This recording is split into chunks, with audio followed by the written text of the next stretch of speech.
understanding generational trauma, intergenerational trauma, when it comes to money and finances is really crucial because we're trying to understand your money mindset. Is that we carry the impact and the imprint of 7 generations deep. So, we're just not that far removed from critical masses of, epic historic traumas that influenced our access to or our relationship to money. We have now grown in anxious attachment style to money. This money has so much power over how I feel. And what the feeling was safe and security. I don't have to stay in a space of scarcity to survive.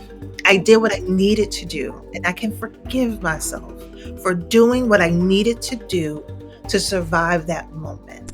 Hi, everybody. Welcome back to Flip Your Mindset. I'm your host, Stacey Uhrig, and today's guest is Marshaya Rountree. Hi, Marshaya. How are you? I'm great, Stacey. Thank you for having me here. Oh, yeah. I'm so excited because this is not a topic that we've actually ever addressed on the podcast. So 140 episodes, and this is not a topic we have ever covered. And that topic is money. Yeah. So I really want to dive right into it. I know that you have a deep understanding of intergenerational trauma. You're a licensed professional counselor.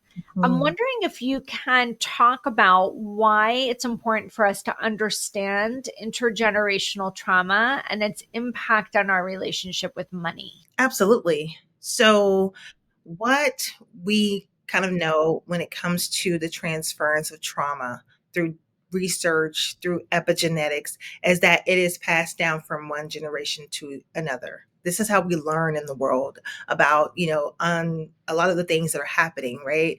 This is how we form our beliefs in the world, is about who taught you how you're supposed to show up. Along the way, we deviate and we go to school and we get influenced by our world and by our systems. And that's a conversation for another day. But when it comes to intergenerational trauma, what we're looking at is that how did your parents talk to you about money?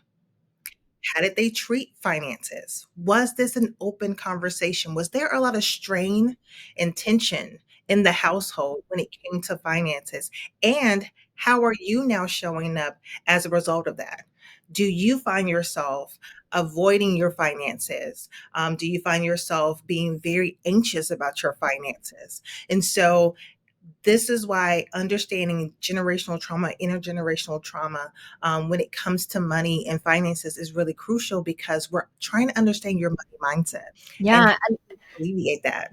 I love that. And I think, I talk about intergenerational trauma a lot, and the fact that some of the research shows that we carry the impact and the imprint of 7 generations deep.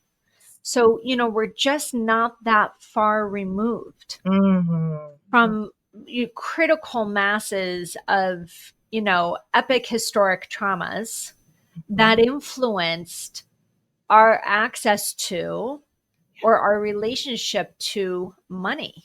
Yes. And I'm wondering specifically within the BIPOC community here in this country, how is that impacted? I think it is such an important topic to cover because we know historically in our country that there were systems put into place to not allow everybody to gain access to wealth.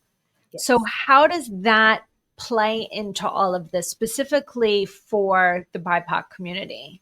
Yes. Thank you for that question, because it's one that I really sank my teeth into reading Dr. Joy DeGary's book, Post-Traumatic Slave Syndrome. And in that book, understanding the layers and the systems that were put intentionally in place for chattel slavery to continue to exist. And there were no healing places. There was nothing to, give this community to heal, my community to heal ourselves afterwards. And so we had to be shut up in our bodies, be shut up in our minds about how we're to exist in the world. And then the systems continue to put roadblocks in place where you could not obtain money, or if you could obtain land, it was done through a very sharecropping, right? Like it was done through very sinister means. And so when you have it where Black people, African American people who have been a part of chattel slavery, you have it where their bodies, their just existence was money. And that Right. dichotomy of like now having to own that money, but your body existed as someone else's property for someone else to have access and resources that you could not have. I always question and I'm always curious about that as we continue to move forward in our systems now. I, Um, I but that's, think it was so important that we address it yes. because it doesn't just influence the Black community, it Mhm. influences everyone, Yes. because the way that non-Black people in this country were raised at the same time Mhm. influences, again, generationally. If we think about this, and I talk about this a lot, even if you just go back to your great grandparents. Okay, so I actually knew my great grandmother. My great grandmother was born in the 1890s. So that's only 3 generations back from me, right? We've got my parents, my grandparents, my great grandparents. And, my great grandparents, they lived in West Virginia. Mhm. They didn't have running refrigerators. Mhm. They chilled everything in a creek behind their house. They lived off of their land. They grew a lot of their own produce, animals, whatever. And I remember when my great grandmother died in 1983, so she was in her 80s, 90s. I thought to myself, my God, this woman has seen so much. She's seen the invention of like things that are electric inside the home.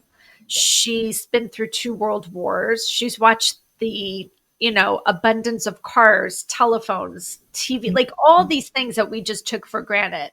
But if you think about the connection in this conversation to the money, Mhm. right? And what money was meant for then and what it could buy and what each individual family had, and then your grandparents are raised from that seat. Even Yes. if no one's talking about it, they're Yes. observing it, they're marinating in it. And then your parents are then further parented from that seat. And Yes. that then influences how you are raised. And so, as you were talking before, and guys, that's only 3 generations back. Yes. Absolutely. Go 2 more generations back, we're at a very different time. Go Mhm. 7 generations back, Mhm. is it's a really stressful time. I'm just going to focus here on this particular country. In Yes. this country, Mhm. for the majority of people, and money, unfortunately, putting in quotes, makes the world go round, Yes. meaning we need it in order to feel, well, that's a lie. And this is something we'll tap into later. We think we need it in Mhm. order to feel safe and secure. Yes. And without it, we do not believe we are safe and secure often. I'm not going to say it across the board, but I myself have gone through a financial trauma, which we can address. But I know from a personal standpoint, the lack of safety and security I felt in my body when I had to acknowledge and recognize the financial crisis that I was in and how I was going to get out of that and all of that jazz. But if you were raised in a household where there's a lot of conversation around the scarcity of money, Yes. you might end up with a scarcity mindset, or you could go extreme to the other side and have a different kind of relationship with money. Again, somewhat quote unquote scarce in the mindset, even though you might be abundant with the cash. Can we talk a little bit about that? Because I hold space for a lot of people on that. Yes. And so there is a book that I read last year called Scarcity: Why Having Too Little Means So Much.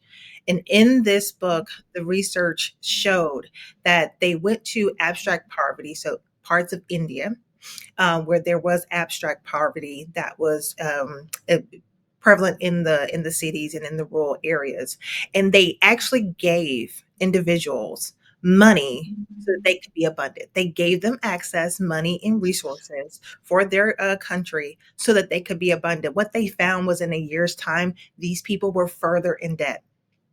These people were further in borrowing lending money out and not having enough to sustain. So they were really curious as to, well, when we give you access to, when we give you this money, why is it that there were no investments? What happened there? And get curious with what was going on for those individuals. And what they found was that they had a scarcity mindset, that no matter how much money you had given them to be able to have a leg up or to get ahead, that their mind was still in a poverty or abstract poverty of how I have to survive. So, as we know about trauma, there is a way that you have to show up, that you have to survive to get through this trauma or this traumatic situation. This financial trauma that they had experienced for generations or just for years told them that they had to still do and operate and behave in the same like minded pattern that they always had. So interesting. So, if anybody's a frequent listener to the podcast, they know I always often say that trauma is often not the event. It is the way that that event continues to live in your mind, body, psyche, spirit, right? And, I just think it's so we see this. I know someone's listening and says, "Yes, I see this." No matter how much you have, you feel as though it's always going to be taken away. Mm-hmm. And I'm thinking of, this is never someone I worked with directly, but someone I know locally who told me a story once. She's Jewish. So again, we're just not that far removed from such massive atrocities throughout the world. Think about 7 generations, guys. Yes. So her family at one point was in the Holocaust. So this was probably a great grandparent or a grandparent. And I believe that they survived. But the way that her parents were raised influenced the way that she was raised. And in her family, even though her parents were successful, very successful, I think they were lawyers, like really had an abundance of finances, the children were not raised with that mindset. And nobody was allowed to have more personal articles, so clothing or belongings, than could fit in a duffel bag Mm, in wow. case we needed to run. Yes. You Yeah. feel it, right? I remember when she told me that story, I really felt that. I'm half Jewish. So I really felt it, because I was like, gosh, think about what that is based on. There's this inherent fear of there's a potential that we always need to be ready to go, that we're actually never really safe just for being us. Mm-hmm. And we're going to ignore that we could actually use this money in protective ways, in an abundance of ways. And Yeah. instead, we're going to approach it from this very scarce mindset Mm-hmm. of fear, of always needing to be on the run, because as a unit, we are not safe just for being who we are. Absolutely. Absolutely. And it's one of those things where when I'm talking to clients and we're having that conversation, and they're always a little surprised because we get more in the weeds. Because again, I'm a licensed therapist. So I'm going to get into the feelings of how do you feel, and what did that feel like for you to always be anxious, to have conversations or be around conversations where there was heightened anxiety when it came to money. Although you saw certain things and you experienced it, you didn't have a lack of food, you didn't have a lack of resources, you did have clothing on your back, so your needs were supplied. However, there was this continued conversation that we have to be at the ready. We have now grown in anxious attachment style to money. I Yeah. talk about that in the attachment styles, and have people explore with curiosity. Where are you? Because if you have this anxious attachment style to your money, I'm pretty sure you have an anxious attachment style to a relationship in your life right now. So let's talk a little bit about that. This is just going to be a great conversation. So attachment styles are something that, as mental health practitioners, we're always mindful of when we're talking to our clients, Mhm. given their level of stuckness, right? Is it the way that they relate to themselves? Is it the way that they're relating to others, the world, to their money, to their relationships? However it is, a lot of it boils down to either a secure and insecure attachment with themselves or with the situation. So from your point of view, can you describe what it means to have either a secure or an insecure attachment from a financial perspective, like with money specifically? Yes. So when it comes to money, when we're thinking about the insecure attachments, that could be an avoidant attachment. So that's someone who refuses to check their bank statements, to look at their credit card statements, to know that they have money, but they don't want to be aware of where the money is going. They just want things paid for. Please don't show me this. I don't want to know. It causes anxiousness, anxiety into me. So I don't want to look at this information. Just take care of the bill. We have folks who show up in as an anxious attachment style. I myself prescribe to this as well, where you are checking your bank accounts every day. As soon as you swipe or you spend, you're just, okay, I know that I have this money in here, but I'm recalculating. These are individuals that may have grown up and experienced hardship or financial traumas and things. So now they grow to have an anxious attachment where they're hyper vigilant of every dollar that comes in. You're checking your bank accounts. You know that you work, you know that you budget. However, you're still not secure in knowing that your budget is working for you. You Yeah. have disorganized, where it's kind of a middle of the both. That's a newish attachment style that in the last about 10 years, we've come up with disorganized attachment style. And so that one is kind of like this mix of both, where it feels like you have a handle, or you're talking to someone. It's like it feels like you have a handle on your finances. However, when you peel back the layers, they're a little disheveled or a little disorganized. So those kind of encompass that insecure attachment style. When it Mhm. to the secure attachment style, what I find through research and through my own private practice is that that's the individual who has their budget in place. They know where every dollar is going. They know that they're putting money back for a rainy day in their savings account. They're looking at everything. Things are automatic.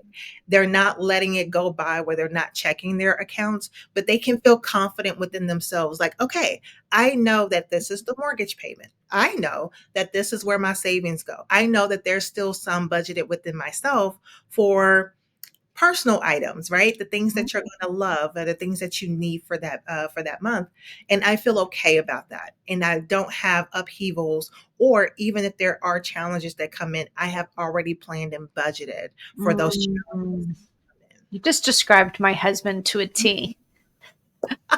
He's a spreadsheet maven, that guy. I He love it. knows it down to the dollar. You I know, love one of the interesting things about the anxious attachment style for money, I wrote down here, the family. This is a scenario. I'm wondering if you've seen this at the family of origin, right? So, say your caretakers, the people that raised you, your parents, whomever, had money. yeah. However, it was weaponized. Mhm. So you had money, and I'm going to put in quotes, I'm just going to assume male, female in the relationship. Okay. So a father and a mother, though I understand it can be different, Yes. where perhaps partner A makes a lot of money, but partner B doesn't have access to the money. And Mhm. there's financial abuse Yes. within the partnership, within the marriage. And so the child and the byproduct of that relationship has an anxious attachment to money Mhm. because they never want to find themselves in the position where money can be weaponized or used against them or kept them captive, basically, right? Kept the person trapped. So I've seen that a lot where my mom, I'll hear from clients, my mom didn't have her own financial resources Mhm. and was kind of precluded from going out and working. My dad kept getting her pregnant, so she'd be quote unquote trapped. And she had to beg and ask for every single cent. And it Mhm. was never a partnership in that way. And I never want to get myself into that position. But yet, that part of them, and I use that term intentionally because I do a lot of parts work, that part of them that is the bean counter part Mhm. just can only do it from this place of it's never going to be enough because I always have to make sure I have enough to just support myself in this hyper independent way. And where I see it becoming a problem is then when they become partners with someone else and they want to Mhm. merge the accounts together, and the Mhm. other person is offended Yes, that my client's not comfortable with this. absolutely. So, do you see where I'm going with that? Yeah. Yeah, it definitely has shown up in different spaces where that financial abuse is something that folks don't recognize that, that they're experiencing sometimes, or that that was what their parents were experiencing. Uh, I have had I say fortunate because we were able to work through it, but unfortunate experience of a client, a young client, who did penalize her mother for being in that situation. Yeah. And as we had to talk through it, I was able to give her, well, here's the truth of it. Systemically in the United States of America, women had just been able to get their own bank accounts in the 1970s. Think about that for a minute.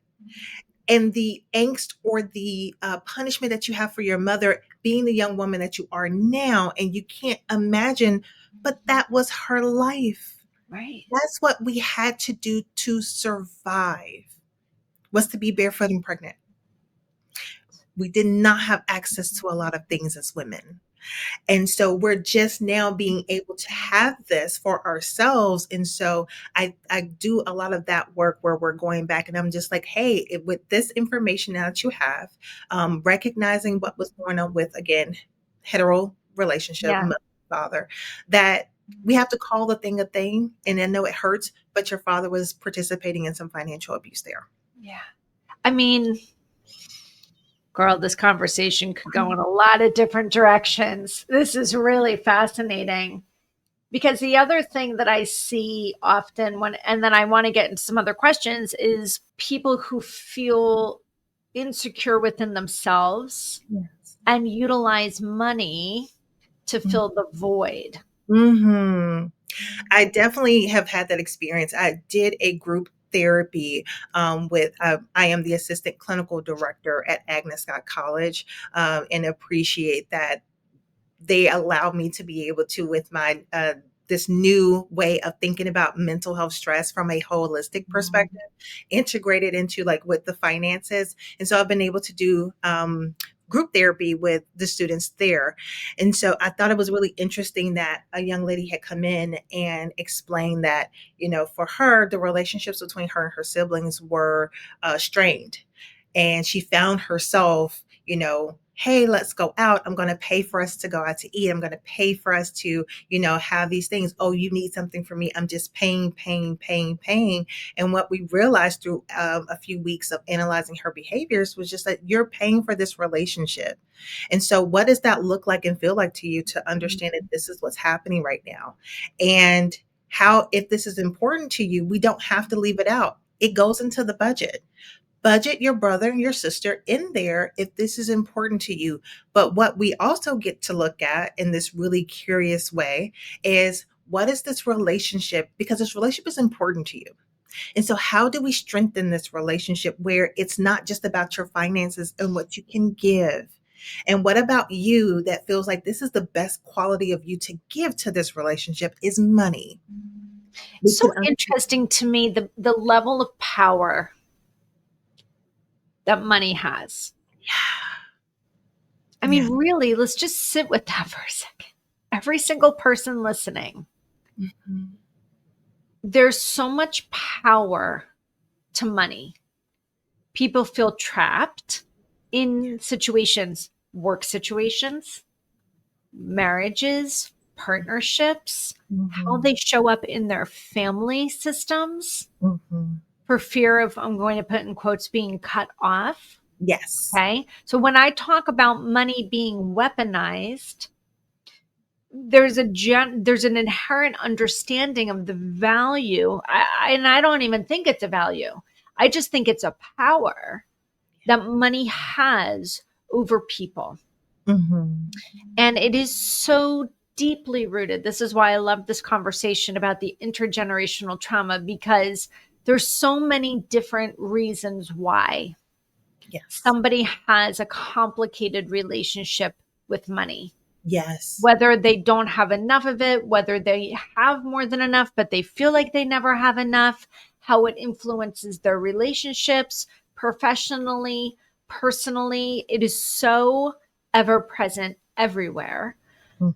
It almost takes my breath away, because I can think of 1,000 different instances that I can bring up where money has been literally the weapon, Absolutely. the power. But what makes me crazy about it is it's a piece of paper. It's a piece of paper that's Mhm. printed on a machine. There's no gold thread. The ink isn't hard to find. Nothing's like of value. Yes. We Yes. put the value on a Mhm. dollar. And that was a really painful experience I had. I had owned a business with my brother and my dad. It was a very successful business for many years. And then Lehman Brothers crashed, and our business was inherently collateral damage of that fallout.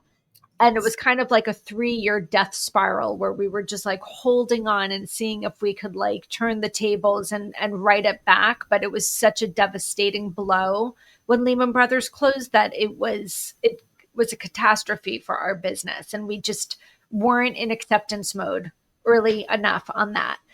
And so by the time that business closed, we were financially decimated, both personally and professionally, because this is something we had built. So we made some really poor money decisions, in the sense that we borrowed from ourselves personal finances to try to keep the business afloat, and Mhm. pour that in thinking we could turn it, and weren't quick enough to accept it wasn't going to be turned. So now you're just hemorrhaging, and you're thinking it's going to be a loan, and it's never a loan. And all of a sudden you turn around and you're hundreds of thousands of dollars in that you borrowed to put in, right? Like borrowed against the house, borrowed against your 401k. Like, you're not thinking straight. Okay. This was my own personal experience.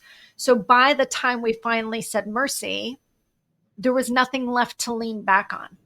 Yeah. And I remember the level of anxiety and stress that I was drowning in, because not only did I own that business, my husband worked for that business. So all chips were in, Mhm. right? Mhm. So I remember my husband had gotten a job pretty quickly, was at work. My youngest was like 3. My oldest was, I think, in second grade. Mhm. And he must have been at school. My youngest was taking a nap, and I literally was curled up on the kitchen floor weeping, Mhm. only because my nervous system was wrecked. I Yeah. couldn't get a breath. There was no space for breathing from the level of visceral activation I had in my body, from this threat of, how am I going to make my mortgage? How am I going to get food on the table? God help us if anybody gets sick. Like, just this constant worry. I was drowning in it. Mm. I remember thinking to myself so clearly, and it was an epic shift moment for me. Two things. Number one, this money has so much power over how I feel. And what the feeling was safe and security. Yeah. That what I recognized in that moment is, when I had, I'm going to put in quotes, enough, Yes. I felt safe and secure enough. And Mhm. then when I felt safe and secure, I could access happiness and joy. And that without the safety and security, I'm having a hard time accessing this happiness and joy, because I'm so burdened with this fear. I Mhm. also knew in that moment that because we borrowed all this money Mhm. to give to the business in hopes that it would turn around, I now all owed all this money back. So not that I just lose it, I have Yes. to pay it back. Yes. And that was going to take years and years and years. And I recognized in that moment that I was not going to have, I'm putting back in quotes, the enoughness as far as the money was concerned for many years.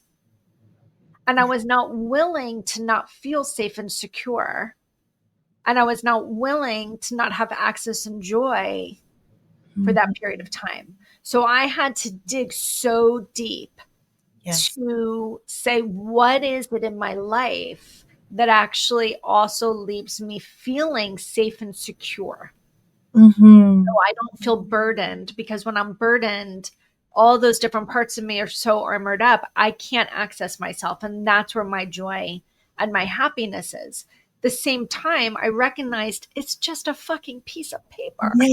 Yeah. And I Yeah. called my husband and I was like, everything changes today. Our relationship with money changes today, because this piece of paper can be shredded, burned, dissolved, Yeah. flushed down the toilet, chewed, Yeah. eaten, spit out. Like, there's nothing special about it. Mhm. We've made it special. And Mm. so it was a defining moment. That was in 2012. Yeah. It was a defining moment in my life where I knew forever my relationship with money would change, because I deserved to be happy and joyful, and I could not give money that power. Yes. Absolutely. And for you, if you don't mind me asking, Stacey, for you in this situation, how do you think you were influenced? Like, how did we get there where you were, and not from the place of like the Oh, business closing, like emotionally, how did we good get to it? question. Yeah. I think, my parents were divorced, Mhm. and I believe, this is my experience and my interpretation, that money was weaponized. Yeah. Yeah. And so, I often heard things like, that child support payment didn't come in, so you can't use the plates tonight, or you can't pick up the phone and make a phone call, or you can't do this, or you can't do that. And then when I started working at a very young age, it Mhm. was strongly requested of me to give all my money. Yes. And I said no. And Mhm. so there was always quite a bit of conflict and discomfort around money. It was used as power. And you know what's so funny, Marshaya? I never put two and two together until we just had this conversation. Mhm. And this is that implicit memory, guys, that I talk about. It's not something I was consciously even aware of, but I can tell you for sure, I felt it in every fiber of my bone, every fiber of my muscle, the lack of discomfort that I would not have it, because Mm. it was used as power. Isn't Mhm. that amazing that you just took that one question for you to ask me that I never actually put two and two together?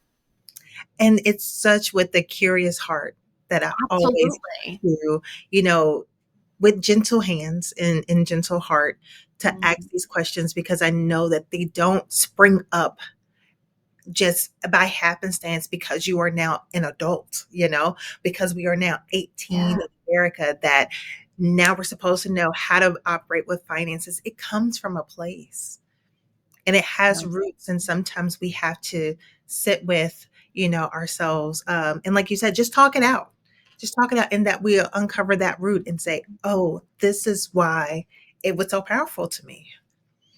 Wow, that's powerful, girl. All Thank you. right. So, a question for you is, how Mhm. does becoming aware of our beliefs around money start the healing process? Like, what steps can someone take to begin shifting their connection and their relationship with money?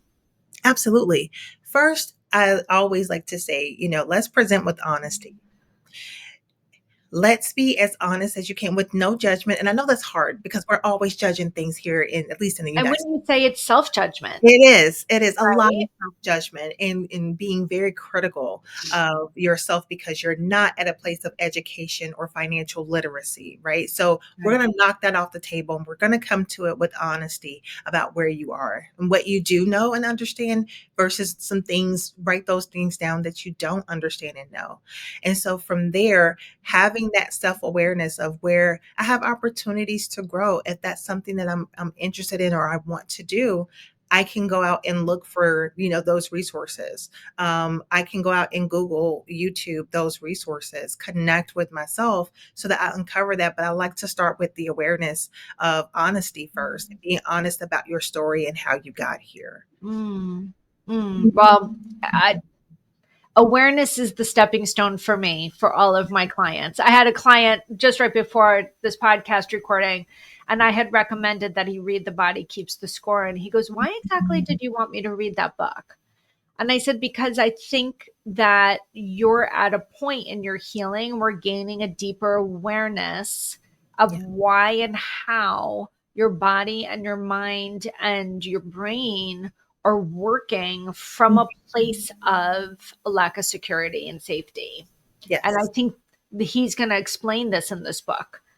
And Mhm. so it really, in that way, is just dropping in more awareness, more understanding, because when you can see it through that very clear cut lens of, gosh, my body and my mind are just responding to an abnormal sort of circumstances, like what's happening. I'm not broken. I'm not disordered. I'm not diseased. My body's responding as it should to whatever these abnormal circumstances are. And often the abnormal circumstance is your belief, Mhm. because it's not rooted in truth. Yes. It's rooted in fear.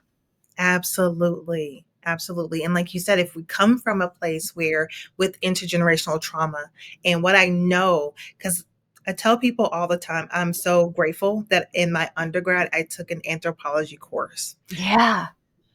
I didn't understand then how it would be so effective now, because understanding through migration and through what we do as humans and how we want to survive, we will remember certain things. I remember Professor saying back then that if you are in this gatherer hunter stage with your group, you want to be with the group, you want to survive, because your chances of survival greatly increase, because we're Yep. going to look after each other, we're going to feed each other. Mhm. However, if you go out and you find a red berry, there's some red berries that are poisonous and there are some red berries that are great. If you find that poisonous red berry and survive that poison, all red berries now are to be avoided. There is no red berry that's out there that's for me to have. So if I am hardwired to believe that I have to operate in a scarcity mindset, my grandmother, who influenced my father, who influenced me, is handed down generational trauma, because that's how you survive. That's how you get No doubt. that's how you get through the thick of it. This is how you become hardened, have this avoidant or this anxious attachment to money, in this relationship with money. Believe that you're bad with money. Believe that you're not good, because this is what keeps you operating in the system of, okay, well, I have to go to someone else. I have to go to someone else, a Mm. financial advisor, a CPA. Someone else has to take on, because I'm not smart enough. There's that enoughness again, right? I'm not good enough to operate and know what's happening here. So my relationship with money is always there of a place of anxiousness and stagnation and stuckness. And I think that this is it. I mean, I could go in a million different directions with this, but all the things that Marshaya just said of, I'm not good with money. I'm not smart enough to be with money. I'm not good with numbers. These are the core beliefs. Core beliefs don't have to be like internal intrinsic values. These are the way that you see yourself, others, and the world around you. And so your beliefs are formed. I'm always curious what your thoughts are this, but everything I've always studied and read say our beliefs are formed basically by the time we're 9, 10, 11 years old, maybe 12 years old, right? Mhm. So you've observed the world enough, Yes. you've lived enough, you've witnessed enough to come up with a set of core beliefs. These are like why the Four Agreements, the book, The Four Agreements, which I talk about all the time, is so powerful. You've set these agreements with yourself, these core beliefs, and this is through which you live everything. It's like putting on a pair of glasses and not realizing you have a pair of glasses on. It's a filter through which you see everything. Mhm. Your experiences can never change. We can't change adversities. We can't change things we've witnessed. We can't change anything that we've ever experienced, but we can change the interpretation, and Mm-hmm. we can change the way that we perceived Yeah. the experience Yeah. to be more in alignment with today. Because to your point, I use that hunter gatherer all the time when I talk about that we're hardwired for connection. I think it's fascinating that you had to take an anthro course, because my degree is actually speech pathology and audiology. And I was a speech therapist in the autistic community for many years. And one of my favorite courses undergrad was anthropology. And we were talking about the development of language and our ability to communicate, right? Yes. And the brain and the reptilian brain and the evolution. And I mean, it all goes back. And so I talk about this often, especially when I'm moderating book discussions. We talk about connectivity, and specifically, we were talking about the let them theory by Mel Robbins, and how Mhm. so many people were having a very difficult time, even though it's a quote unquote very relatable book, which it is. It's not so easy for people to just let go and let them. Yes. And it's not a mindset shift. It's a nervous system rewiring that's required. And what I talked about was when we're hardwired for connection, and just to your point, we're hardwired to be in tribes, villages, communities, Mhm. communes, complexes, these small gatherings, Mhm. and going outside of it was inherently not safe. It was always safeties and numbers, Yes. right? And so that is kind of hardwired as an adaptation into our nervous system. Mhm. So control is somehow hardwired, because if we do not control an outcome, in theory, we could be on the outside of this group. Yes. So instinctively, inherently, that's almost like just a deep mapping. What we can rewire is whether or not that's true right now, Yes. Absolutely. right?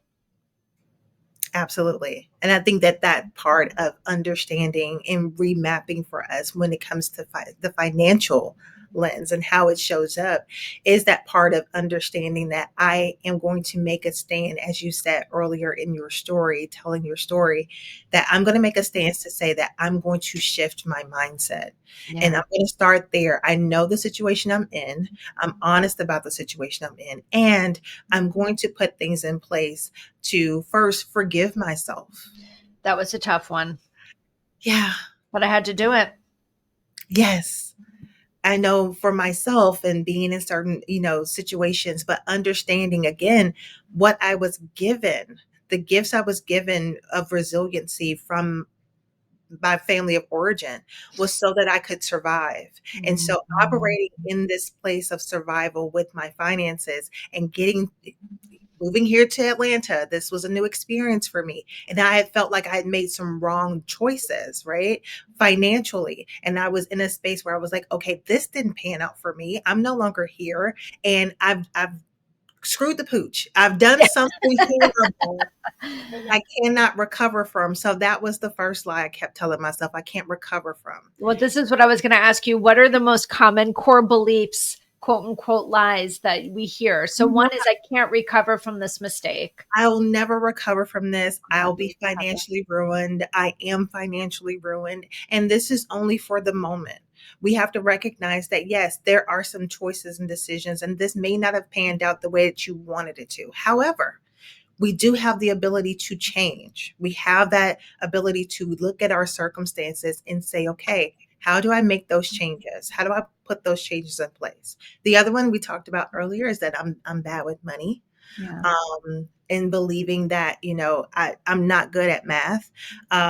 There's another one that I've come across recently, hearing a few folks who I follow and adore who are like the financial gurus, that money isn't emotional. And I'm like, I No, I'm pretty sure I had a nervous breakdown because I didn't have any money.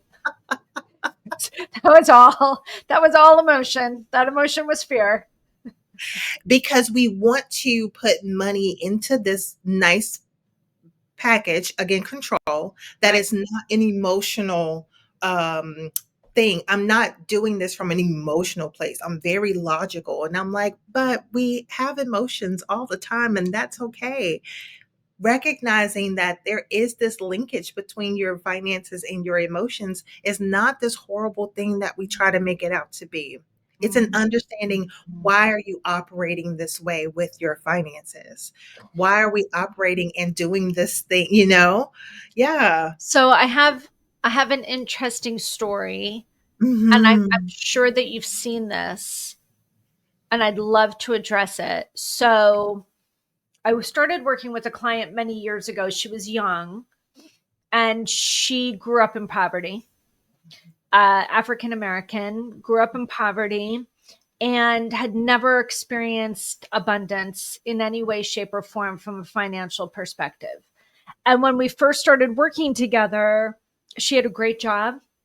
She had graduated from high school. She was going to college at the time, and she was very focused on her money, like from a very responsible point of view. And one of the discussions we were having was credit card debt that she had.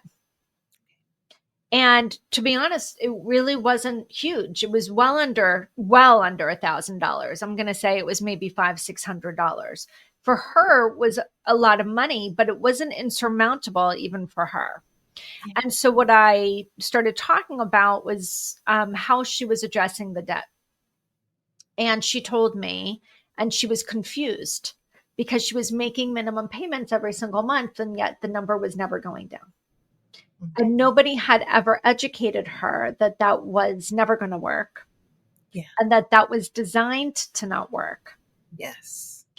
And that, we could come up with a plan. If she was willing to be open with me about some of her finances, I could help her devise a plan. And this was well before I got into my trauma work, and I was doing more like life kind of coaching work, um, to help her pay it off.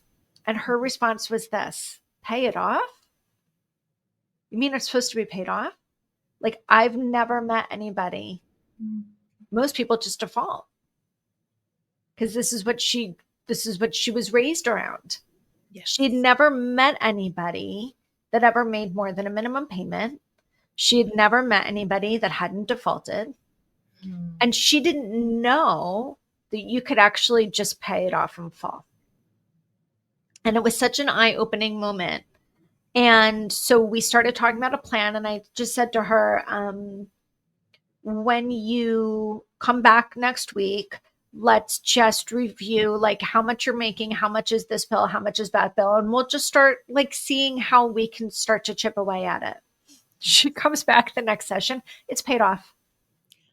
She goes, I had it. I just didn't know I could even do that. I didn't know I could do that.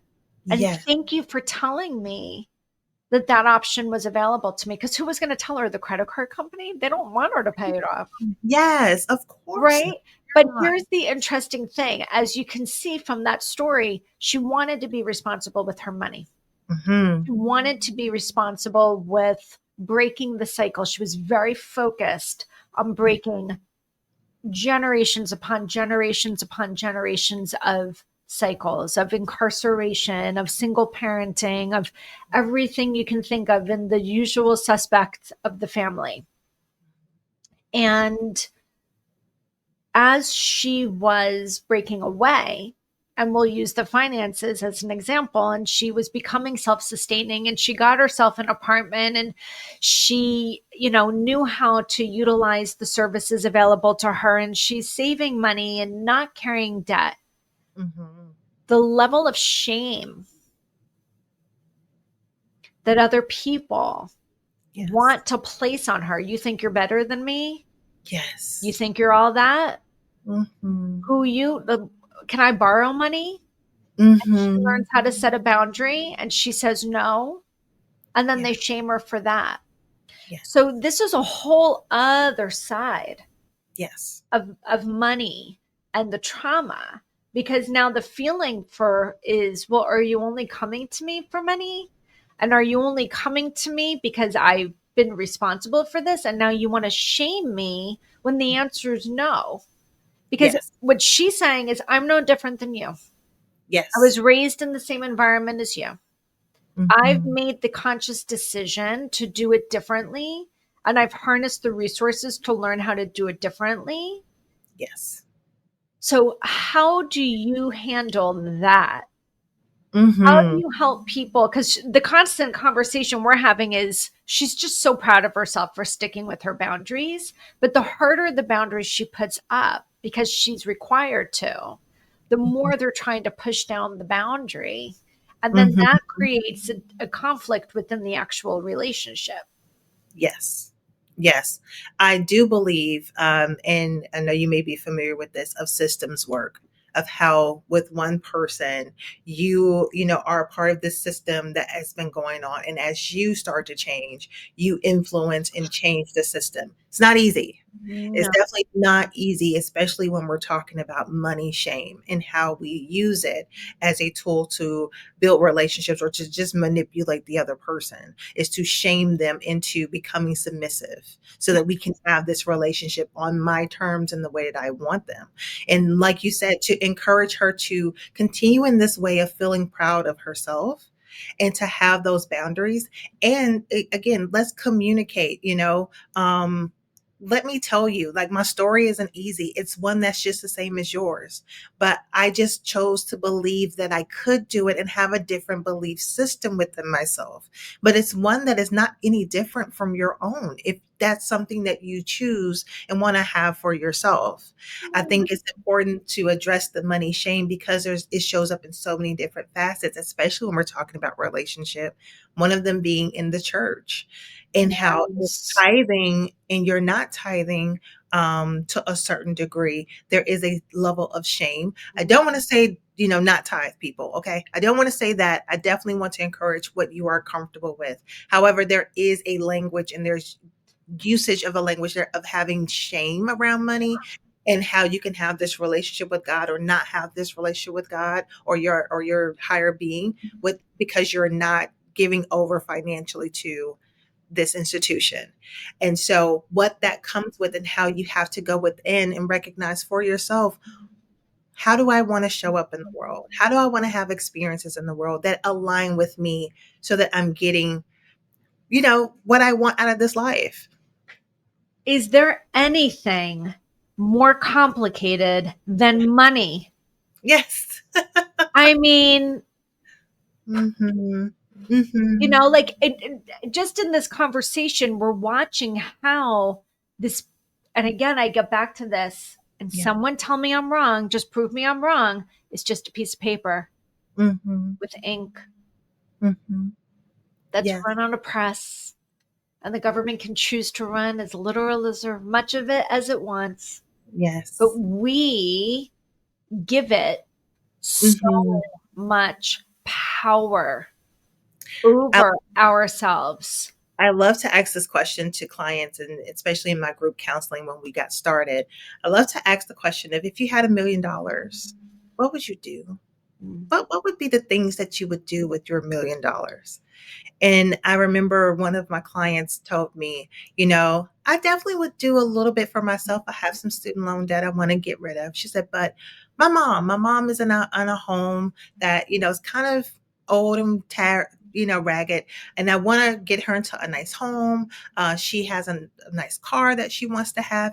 And so I looked at her and I said, okay, it sounds like to me that this relationship with your mom is really important. This is something, that you want to invest in this Mm, relationship. And she paused and she made a face and she said, No, actually, no, me and my mom don't have a good relationship." mm, Oh, so why is it that we want to spend half of our, again, hypothetical here, but half of our windfall of money to a relationship that isn't viable? Why do we want to do that? And we explored it together for a few weeks. And I was just like, I want us to understand that, as you said, it's just money. There are some relationships that you want to fix. There are some things that you want to do and show up as your content self. We live in America, that's a capitalistic society. We can't get around that. So it's always the marketing of have more, get more, buy more, have more money. This is how you have success. This is how you make it. Right. but understanding that what you want to do with that money is spend it with someone else. I'm just so curious to the story that you're telling. Yeah. So, was the underlying piece of this sense of she didn't feel seen, heard, understood, valued? There was a disconnect. But if I can provide this value, then maybe mom knows I'm worth having a relationship with. Yes. I mean, I felt it the moment you said it. Yes. It was all of that. Absolutely. But you know what? The experts say money's not emotional. Bullshit. Exactly. Bullshit. Because that is an emotion. I want to feel seen, heard, understood. I want love. Love feels like safety and security and connection with my caretaker, with my place of origin. Like, yes, no, money Mhm. can be emotional, and many emotional decisions are made Mhm. with the value and the power put behind money. Yes. Oh, yes. I appreciate this conversation so Listen, much. I literally could take this on and on and on. This has been so fascinating. I am Mhm. so glad you came across my screen. I get a lot of requests for people to be guests. And this has been such a I just don't know that anybody's going to listen today and have not been impacted in some way, shape, or form. Either they have a unhealthy relationship with money or beliefs around money, or they know somebody who does. Even I, in my own story, I could feel it, right? um I could see as a therapist who specializes in intergenerational money and finances, that beautiful niche. And I'm so glad you do this, because I'm always capturing my little village of people that specialize in something, because we can't be everything to everyone. Yes. And we just can't. And I love this. I think that it's not discussed enough. I don't think people talk. I mean, again, there's so much shame in and around money. People don't talk about it, they don't discuss it, but it influences so much of our well being. What is something that you would love a takeaway to be for the listeners today? I would love for you to lean in with such curiosity about your beliefs, about what you believe about yourself, your capabilities, and your financial situation. To challenge that belief, to get curious with that belief, and allow that thread wherever it takes you. Follow that thread, follow that path, so that you're at a space of, like we said earlier, awareness of, oh, this is why this is here. It started because I was two, and I remember this situation. I remember that conversation. I remember, and allow it to be there, and allow it to capture you and take you down a path, and you're understanding, okay, I can change this now. I have the tools. I really do. I have, from this conversation, we may not have covered every stock option, because we're not going to do it. I'm not going to do that. I'm not that kind of financial therapist. But we didn't cover all of those things. What we covered and what we talked about was just this belief of changing my mindset, that I have the ability to change my mindset, and I can. I don't have to stay in a space of scarcity to survive. I did what I needed to do, and I can forgive myself for doing what I needed to do to survive that moment. I can really forgive me for doing what I needed to do to survive that moment. It always comes down to survival. Guys, this has been fantastic. I want you to be able to share with people, if they're curious about your work, they want to learn more, what's the best way for them to contact you? Yes, the best way for you to contact me is going to givinggracecounseling.com. You can go there to inquire about a 15-minute consultation. These are always free, guys. I just want to make sure before we work with each other that we are a good fit. So you can always reach me there. You can reach me at Marshaya. That's Marshaya at Giving Grace Counseling. And you can email me if you just have questions. If you are curious about, well, I saw you on Stacy's Flip Your Mindset podcast, and I want to, ask you a few more questions. You can definitely email me there. I'm on social media platforms, Facebook, Instagram, Threads, TikTok, at Giving Grace Counseling. LLC. So you can definitely find me on all those platform guys. And if you are curious and you want to get more information just to start out right now, I do have an $18 digital download of a journal I created specifically for this called Graceful Financial Wellness. And so I approach this from a wellness perspective and a wellness model of integrating your finances in the intersection of your finances and your mental health. And so for $18, the hard copies are coming soon, guys. But for $18, you can go ahead and download that today at givinggracecounseling.com.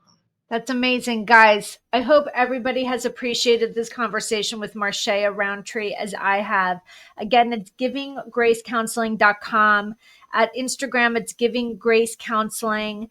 And if this episode resonated with you, please subscribe to the podcast, because you could listen but not be a subscriber. So subscribe, share, tag, do what you got to do. Send it to your friends, send it to your family. We know everybody has different relationships with money. There's probably not somebody you know that doesn't need to hear this. So again, remember, healing your relationship with money can empower you to create a legacy of wellness for generations to come. Thank you so much. Thank you, Stacy.